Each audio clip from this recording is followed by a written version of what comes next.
Hey guys, James West here, author of the Gardens of Light and Magus Veritas series, and today we are going to talk. And today is part 2 of our custom Funko Pop figure build. Uh, this is a DIY male figure that Funko Pop sells. I mentioned it in my last video. Oh, and like I said, these are pretty good canvas to work off of for most figure or the characters you have in mind. And today we are going to talk about how to turn this into your own custom character. Specifically in this video, we're going to be making Matt Lumen the main character from my series The Gardens of Light, which, if I'm being perfectly honest, I'm a little surprised it took me this long to get to this figure. Like I said, he is the main character, and this is like my, let me see here. I want to say 6th or 7th build, so yeah, it's a bit long time overdue. So on that note, let's cut to the chase and go straight to the slides. Okay, first up is prepping the figure, and to do this we need to cut off its arms. I admit this might sound a bit of a weird step, but bear with me here. Removing the arms really helps making sculpting things like clothes on a figure a lot easier, and also makes painting certain areas of the figure a lot easier. Now, I will admit that this is the one point in the project where any kids who are trying this should really ask an adult for help, which is kind of hinted by the fact that I have a picture of safety glasses here. And the reason I have that here is because while I use an X-Acto knife when I'm cutting these figures, and while that does work pretty well, I have had broken blades in the past, and while I didn't get injured or anything, I know that it is very easy for those to harm. So just wear a pair of safety glasses when you're doing this. Let's just be on the safe side. Now, when you're cutting the figure, you want to make sure that you're cutting it as parallel as you can and with the arm. I usually do about halfway down the bicep. I think that's a pretty good place to cut. It gives you plenty of surface area to glue back onto at the end of the project, but also gives you a little wiggle room in case you want to reposition the arm a little. Which, depending on what you're trying to do, it's a good option to have. Now, when you're actually cutting it, do not just press down with the X-Acto knife. That's how I broke the blade. What I do, and this is how I get best results, is that I basically stick the X-Acto knife into the mark I put on the arm as parallel as possible, and rock the blade back and forth. I'm basically sawing into the arm. This will take a few minutes, and I'll admit your fingers are going to hurt afterwards. If not from working the knife, then from holding the figure steady. However, once you are done and have both arms off, you have a nice little figure as pictured here.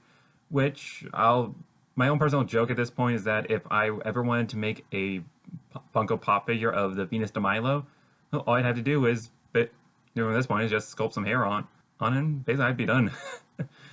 Sorry, a little joke on my part, but anyway, once you get that, you can take it over to your art station. For this, putting some newspapers down is a good idea. Depending on how you work clay, that can make a bit of a mess. This will be where we're painting too, so you definitely want to make sure you don't get that down places you don't want it to be. I also use a paper plate because it makes a pretty good base for holding the figure steady, especially when I'm working on the hair. Now, the first bit of sculpting we're going to do is sculpting a little shirt or jacket onto the character. Now, for this, you want to take a small lump of clay and flatten it out with the roller or into a nice long strip. I won't say how long it is, you just want to make sure there's enough there to wrap around the figure. In terms of how wide it is, I would say about, for this, I would say about an inch and a half. Again, you can, but I really don't, I think it's actually a bit more organic if you cut as you go. And luckily, this clay is very forgiving in that regard. So, yeah, don't be afraid to kind of experiment a little. Just remember, this stuff is air dry clay, so make sure you keep it nice and moist while you're working it, and so it doesn't dry out on you. Now, once we have it flattened, we cut some armholes in it. And for this, all you need to do is lay your figure on top of the clay pieces over. This should create little indentations where the arms are poking into the clay. That should be a good marker for where you need to cut. Now, once you cut that, now we need to more or less cut the clay down to size. This would be, as I just rolled the clay, wrap the clay around the figure again, and cut off excess so that it was more or less a nice little seam front. Then cut And from there, I just cut off more or less more excess.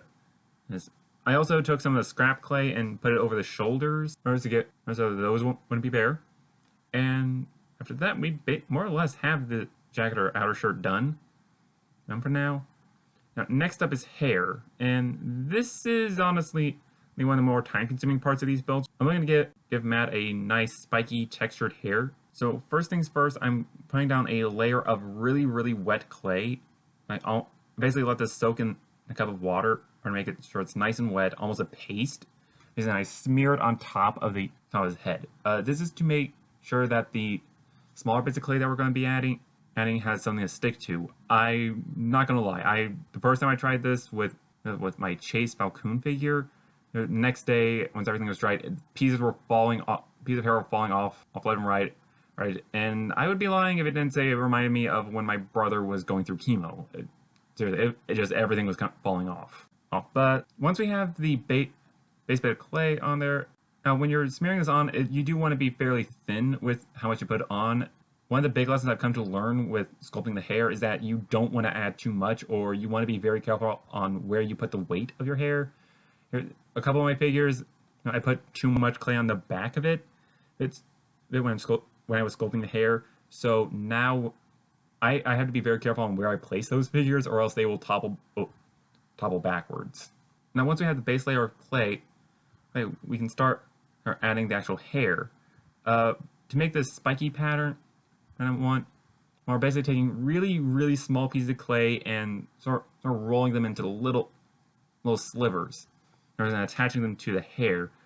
No lie, this is going to be a really long process. But honestly, I think the results are worth it. Now, while you're doing this, you do want to make sure that the clay is nice and wet. Make sure that different pieces can adhere to each other, and basically go around, make sure you have plenty pieces. Now, one of the reasons cool thing about this process is that you can actually hide the little gaps with the clay, and I think it gives a nice layered look to it too.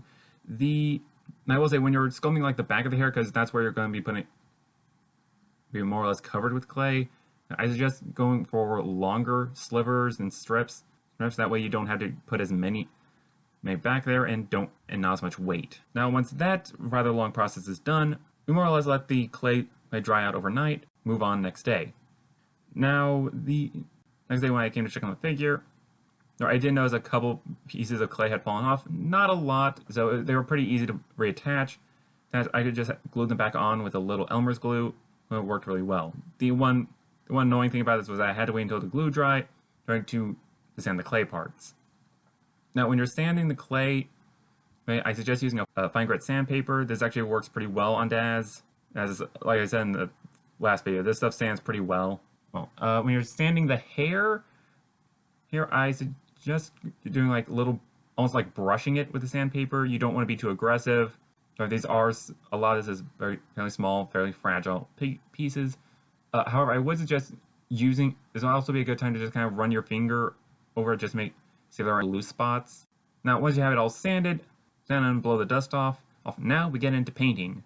I always start with the hair first, and for Matt, I'm basically going with a somewhat dirty blonde look.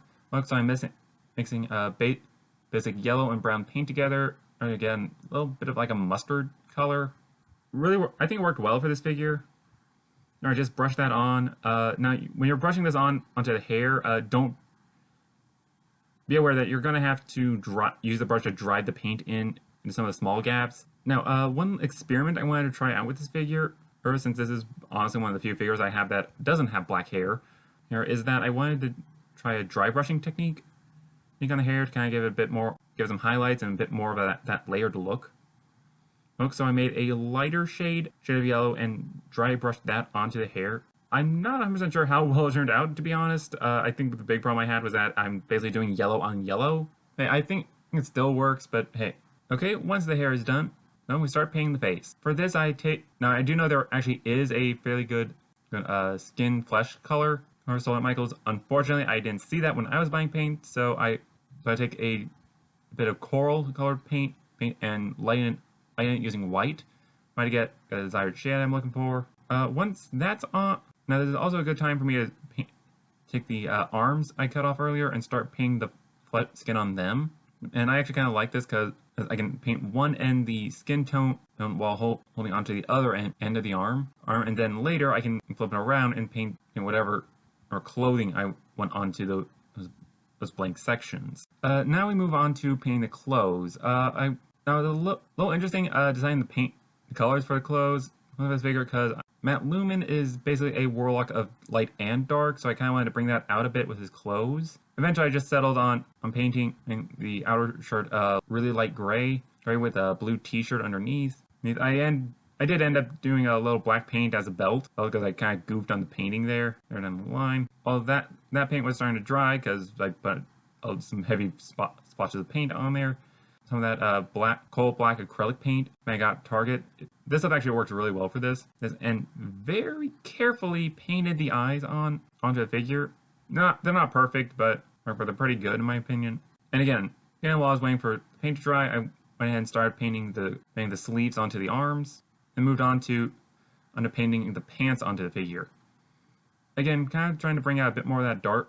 I made a dark gray paint with a bit of blue in it, and basically I made it look like a really faded, really dark jeans. Honestly, I really like how they turned out. From there, I once again broke out the coal paint, started painting on the shoes, and actually something funny I realized with this figure is that because of how I did the hair, I could actually stand the figure up on its head and to let the paint on the feet dry, which was handy as it was funny.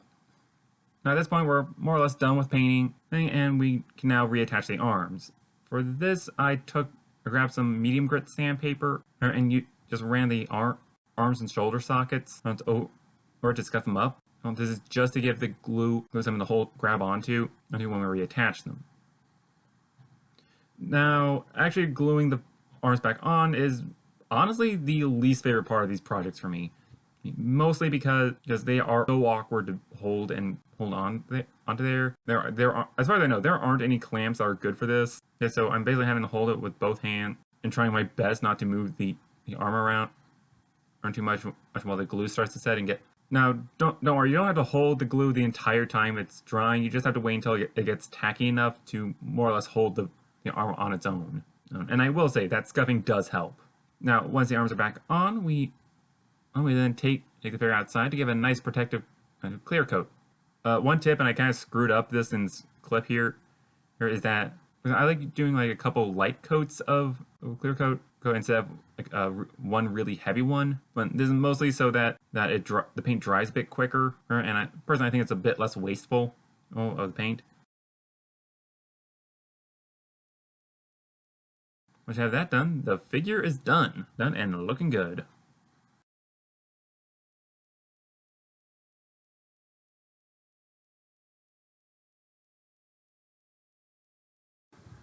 Oh man, I'm loving how this turned out.